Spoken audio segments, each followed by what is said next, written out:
Hello दोस्तों, कैसे हैं आप लोग। आज बात बिहार की। 2024 में बिहार बदलने वाला है और यह बदलाव इस रूप में होगा कि आप गर्व से कह सकेंगे कि मैं बिहारी हूं, क्योंकि सोशल मीडिया पर और कई सारे लोग बिहार को एक गाली के रूप में प्रयुक्त करते हैं, जो किसी भी बिहारी को अच्छा नहीं लगेगा और मुझे भी अच्छा नहीं लगता है। लेकिन भारत के परिप्रेक्ष्य में बिहार कहता है, सुनिएगा बिहार आपसे क्या कहता है।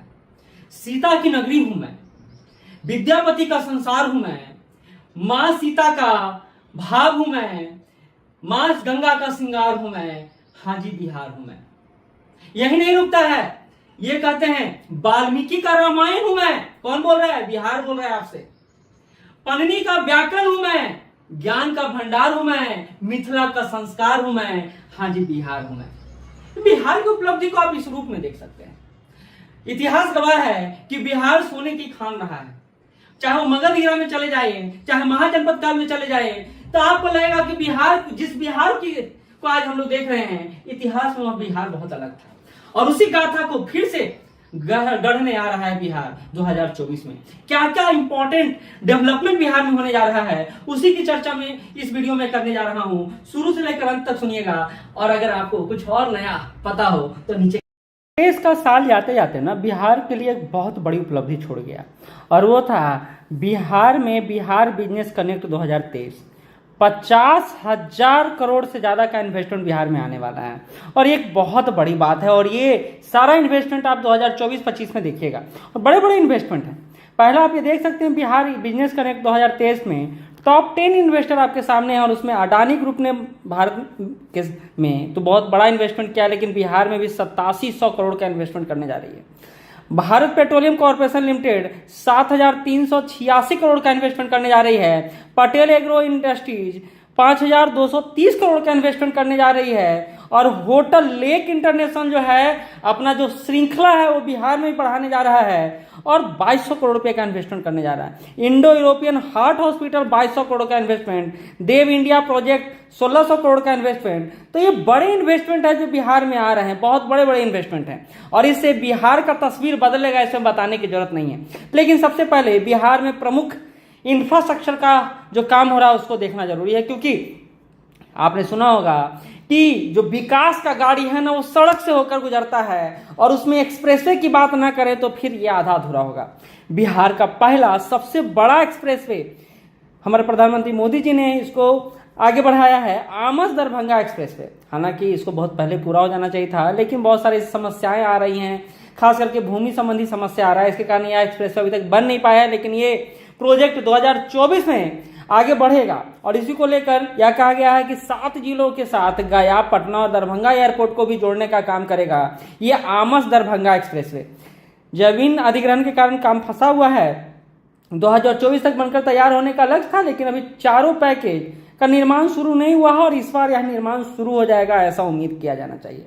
यह न सिर्फ बिहार के आर्थिक उत्थान में मदद करेगा बल्कि बड़ा रोजगार भी उपलब्ध कराएगा। कहा जा रहा है बख्तियारपुर, ताजपुर, कच्ची दरगाह, बिंदुपुर गंगा नदी पर यह पुल बन रहा है और यह कनेक्टिविटी को सुधार करेगा। इसको और अच्छा समझना है तो इसको समझिए 4 फेज में यह काम पूरा होगा। पहला आमस से शिवरामपुर तक चलेगा जो 55 किलोमीटर का निर्माण कार्य होगा। दूसरा शिवरामपुर से रामनगर तक, तीसरा कल्याणपुर से पाल दशहरा तक और पाल दशहरा से नवादा तक। यह पूरा प्रोजेक्ट है 4 फेज में पूरा होने वाला है और यकीन मानिए ये प्रोजेक्ट अगर पूरा हो जाता है तो बिहार की बहुत बड़ी समस्या जो है उसका निदान हम लोग खोज लेंगे। चलिए पहले मुकाम पटना में चलते हैं और बिहार में सबसे ज़्यादा जो इन्वेस्टमेंट होने जा रहा है वो पटना में दिखाई दे रहा है इंफ्रास्ट्रक्चर के क्षेत्र में। सबसे पहले हम लोग पीएमसीएच की बात कर लेते हैं। आज आप पीएमसीएच के एरिया में जाते होंगे तो बहुत ज़्यादा जाम लग रहा है। जाम इसलिए भी लग रहा है क्योंकि पीएमसीएच को वर्ल्ड क्लास बनाया जा रहा है और सिर्फ वर्ल्ड क्लास नहीं बनाया जा रहा है बल्कि मेट्रो से भी जोड़ा जा रहा है और इसके कारण पूरा निर्माण और पीएमसीएच के जब आगे बढ़िएगा तो इसको मैरीन ड्राइव से भी जोड़ा जा रहा है। तो पीएमसीएच के कनेक्टिविटी को बढ़ाने का प्रयास किया जा रहा है और संभवतः आपको बता दूं इसको वर्ल्ड क्लास बनाने में 5540 करोड़ रुपए का खर्चा आएगा और आपको यह ज्ञात होना चाहिए कि इसमें 5462 बेड लगने वाला है और संभवतः यह दुनिया का दूसरा सबसे बड़ा अस्पताल बनने वाला है, जिसको बनने में 7 साल का समय लगने की बात कही गई है। अच्छा बात यह है कि इसमें हेलीपैड भी बनाया जा रहा है ताकि अगर विशेष परिस्थितियों में हवाई सेवा का भी उपलब्धता सुनिश्चित किया जाए। गंगा पाथवे से इसको जोड़ा जा रहा है और ये हमारे सीएम नीतीश कुमार जी का ड्रीम प्रोजेक्ट है। तो पहला तो प्रोजेक्ट यही है पीएमसीएच को वर्ल्ड क्लास बनाने का। ये आप पीएमसीएच का ओवरव्यू देख रहे हैं जो बनकर तैयार होगा, ये आपके सामने है। अगला जो आ रहे हैं यूनिटी मॉल। यूनिटी मॉल को लेकर बिहार काफी उत्साहित है क्योंकि यह बिहार के पटना में बनने वाला है और इस यूनिटी मॉल के बनने के बाद ना राष्ट्रीय स्तर पर और क्षेत्रीय स्तर पर, राज्य स्तरीय, बिहार अपने प्रोडक्ट को दिखाने के लिए एक जगह उसको मिल जाएगा। आपको पता होगा वन डिस्ट्रिक्ट वन प्रोडक्ट, एक जिला एक उत्पाद की अवधारणा को यूनिटी मॉल के माध्यम से अवतरित किया जाएगा। यानी बिहार के 38 जिले हैं तो 38 के 38 जिलों का प्रोडक्ट यहाँ रखा जाएगा, जिससे एक बड़ा बाजार को आप यूनिटी मॉल के माध्यम से देख पाएंगे। तो इसमें जीआई टैग का जो भी वस्तु है वो भी यहाँ पर रखा जाएगा। तो 2026 तक यह यूनिटी मॉल तैयार होने की बात की जा रही है और यह बिहार के विकास में एक बड़ा मददगार होगा। इसके बाद पटना मेट्रो की बात कर लेते हैं। पटना मेट्रो बनकर फर्स्ट फेज तैयार होने की स्थिति में है। 4-5 महीने में आप इसका फर्स्ट फेज का शायद इनॉग्रेशन भी देखेंगे। लेकिन पटना मेट्रो कई रूपों में आपके लिए लाभप्रद होने वाला है। कैसे? तो आप जानिए यह रैपिड ट्रांजिट सिस्टम है। रैपिड ट्रांजिट सिस्टम है। इससे क्या होगा, आप अपने डेस्टिनेशन तक बहुत जल्दी पहुंच जाइएगा। इसकी लंबाई 31 किलोमीटर रखा गया है और यह पीपीपी मोड में यानी पब्लिक प्राइवेट पार्टनरशिप मोड में बनाया जा रहा है। 365 करोड़ के आसपास लगेगा और एल&टी इसका निर्माण कर रहा है। इस मेट्रो प्रोजेक्ट से पूरा पटना आप देखिएगा कनेक्ट हो जाएगा। फर्स्ट फेज देखिए दानापुर से शुरू होता है और यह कहाँ जाकर बंद होता है, तो न्यू आईएसबीटी आप देखे होंगे, नया आईएसबीटी बना है हमारा बैरिया के पास, तो वहीं तक ये पूरा जाएगा। ये बहुत बड़ा प्रोजेक्ट है। अच्छा, दूसरा देखिए पटना जंक्शन से भी एक फेज जाएगा। दूसरा फेज है पटना जंक्शन से शुरू होगा और ये कहाँ जाकर समाप्त होगा, तो खेमनी चक में जाकर समाप्त होगा। तो ये 2 कनेक्शन है जो आपको यहाँ पर दिख रहा है। दानापुर कंटेनमेंट भी खेमनी चक जाकर समाप्त होगा और पटना जंक्शन से भी शुरू होगा तो खेमनी चक। लेकिन ये आगे जाकर कहाँ तक मिलेगा, तो न्यू बस स्टैंड तक जाकर मिलेगा। तो पटना मेट्रो के पूरा कार्य पूरा होने के बाद पटना एक स्मार्ट सिटी की तरफ बढ़ चलेगा। तो दूसरा मेगा प्रोजेक्ट है जो पटना में यह चल रहा है। तीसरा मेरीन ड्राइव, जिसको लोक नायक गंगा पथ के नाम से भी जाना जाता है। मेरीन ड्राइव को पता नहीं आप लोग कितने लोग हैं जो इस नाम से जानते होंगे। लोक नायक गंगा पथ के नाम से जाना जाता है। कहा जाता है पटना अगर गोवा चले जाइएगा तो रात में जीना होता है वहाँ, वैसे ही मेरीन ड्राइव रातों की रानी के नाम से जाना जाता है। रातों की रानी के नाम से जाना जाता है। तो मरीन ड्राइव का एरिया को अगर आपको घूमना है तो रात में जाकर घूमिए, दिन में मज़ा नहीं आएगा। और ये इसका एक ओवरव्यू है जो मैं आपको दिखा रहा हूँ। और अभी आप जाइएगा तो यहीं पर आपका एक लगा हुआ है आई लव पटना, तो ये आपको मिल जाएगा जो रंगीन है। आप इसको देखिएगा, ये देखिए, ये है नज़ारा पटना मेरीन ड्राइव का। पूरा जो एरिया है ये पूरा गंगा पाथवे का एरिया है जो आपको ये गाय घाट तक जाके रुकता है। इसी के बीच में ही पीएमसीएच आपको भी पड़ता है। और ये बहुत ही ऐसा इलाका डेवलप हुआ है ना जहाँ कई सारे स्ट्रीट फूड आपको दिखाई देंगे। 3106 करोड़ रुपए का यह प्रोजेक्ट है जिसकी लंबाई 20.5 किलोमीटर है और 4 लेन इसका बनने वाला है। दीघा पीएमसीएच लाइन बन गया, फिर पीएमसीएच से गंगा घाट लाइन बन गया, गंगा घाट से दीदारगंज लाइन बनने वाला है अभी। तो ये भी प्रोजेक्ट एक बड़ा प्रोजेक्ट है बिहार के लिए। अगला जो है प्रोजेक्ट, आप पटना मेट्रो के बारे में जानते होंगे, अभी मैंने आपको बता भी दिया, ठीक है। उसके बाद बिहार के नालंदा जिले में, नालंदा के राजगीर में बनने वाला है क्रिकेट स्टेडियम।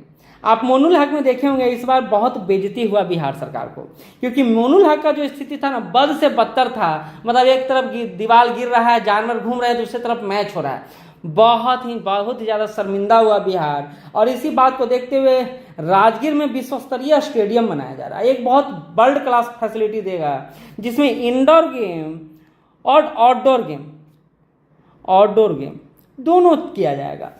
90 एकड़ में इसका निर्माण किया जा रहा है। 633 करोड़ का यह प्रोजेक्ट है। 60% काम पूरा हो गया अभी 2024 तक। और छोटे इसमें एक मेन स्टेडियम है, उसके अलावा छोटे छोटे भी अन्य स्टेडियम है जहाँ छोटा मोटा खेल खेला जाएगा। इसको निर्माण कौन कर रहा है, तो इसको निर्माण किया जा रहा है सपूर जी पालोन जी ग्रुप द्वारा इसका निर्माण कार्य किया जा रहा है। ठीक है। उसके बाद जो प्रोजेक्ट है ये देख रहे हैं, ये राजगीर का यह स्टेडियम है जो वर्ल्ड क्लास स्टेडियम है। नीतीश कुमार जी इसको देख रहे हैं, इनका ड्रीम प्रोजेक्ट भी है। सिमरिया सेतु के बारे में बात कर लें आपको, तो आपका जो गंगा सेतु पुल है उसके विकल्प के रूप में सिमरिया गंगा घाट को प्रोजेक्ट किया जा रहा है। सिमरिया सेतु जो सिमरिया धाम भी उस पर बनेगा, 2 किलोमीटर का यह सेतु है। 1491 करोड़ का इसका बनेगा, जिसको राजेंद्र पुल के पश्चिम में इसको बनाया जा रहा है। ठीक है, इसमें अप एंड डाउन दोनों होगा, यानी एक साथ आ और जा दोनों सकते हैं, ये एक अच्छा बात है। उत्तर बिहार को दक्षिण बिहार से सिमरिया पुल आपको जोड़ेगा। स्वतंत्र भारत का गंगा पर बनने वाला पहला पुल भी है, मोकामा के पास है यह सिमरिया पुल। तो ये भी इंफ्रास्ट्रक्चर होगा जो साउथ बिहार को नॉर्थ बिहार से जोड़ेगा। एक बड़ा बात है कि गांधी सेतु पुल पर आना पड़ता था वाहनों को, और इसमें जाम की स्थिति बहुत ज्यादा होता था। हालांकि दीघा सोनपुर पुल भी बन चुका है, लेकिन वहां भारी वाहन नहीं जा पाता है। भारी वाहनों को जाने के लिए सिमरिया में जो सेतु बन रहा है वो बहुत ज्यादा इंपॉर्टेंट होगा। अगला जो हम लोग कनेक्टिविटी, यह है 6 लेन केबल ब्रिज। 6 लेन केबल ब्रिज है यह, 6 लेन केबल ब्रिज है यह। इससे क्या होगा, इसकी लंबाई 4.5 किलोमीटर है और इस पर कॉस्ट जो पड़ेगा 3065 करोड़ के आसपास बनेगा। Engineering procurement and construction model पर आधारित है। दीघा सोनपुर ब्रिज के पास ही इसको बनाया जा रहा है। मैंने जैसा कि पहले बोला, दीघा सोनपुर जो ब्रिज पहले से बना हुआ उस पर हल्का ही वाहन जा पाता है, तो इसको विकसित किया जा रहा है, आगे बढ़ाया जा रहा है। तो ये बिहार के मेन इंफ्रास्ट्रक्चर थे जिसके आधार पर बिहार आगे बढ़ेगा। एक और बात है, एक और वंदे भारत जो ट्रेन है वो भी विकसित किया जा रहा है, और पटना से 5 वंदे भारत एक्सप्रेस खोले जाने की बात हो रही है। पहले से ही 2 चल रहा था, 3 अभी पास हुआ है, तो 3 2 5 है जो वंदे भारत एक्सप्रेस पे खोला जाएगा। आप देखिएगा इससे कनेक्टिविटी बढ़ेगा। पहले पटना से रांची और पटना से हावड़ा जा रहा था, और पटना से अब सिलीगुड़ी और पटना से अयोध्या और उसके बाद लखनऊ को भी जोड़ा जाने की बात किया जा रहा है। और ये इंफ्रास्ट्रक्चर विकास के बाद आप देखिएगा, एक बात नोटिस कीजिएगा और मेरे बात से इत्तेफाक रखते हैं तो कमेंट जरूर कीजिएगा। पटना से दिल्ली जितना भी ट्रेन आता है उसमें कभी आपको सीट नहीं मिलेगा, हर दम ये भरा रहता है। कम से कम वंदे भारत एक्सप्रेस आने के बाद क्या होगा, जो संपन्न लोग हैं, आर्थिक रूप से पैसे वाले लोग हैं, उनके लिए यह ट्रेन बहुत लाभप्रद होगा। तो कैसा लगा आपको यह वीडियो, क्या लाभ आपको मिला या क्या आप सीख पाए, ये जरूर हमको बताइएगा। बिहार में ऐसे ही अन्य प्रोजेक्ट भी बन रहे हैं, जैसे आप जानते होंगे दरभंगा में 2 प्रोजेक्ट बन रहा है। दरभंगा में एक तो एयरपोर्ट का निर्माण किया जा रहा है, दूसरा एम्स का निर्माण किया जा रहा है। तो एयरपोर्ट, दरभंगा के एयरपोर्ट को वर्ल्ड क्लास एयरपोर्ट बनाने की बात हो रही है, इसको विश्व स्तरीय बनाने की बात हो रही है, और 78 एकड़ में इसको फिर से विकसित किया जा रहा है।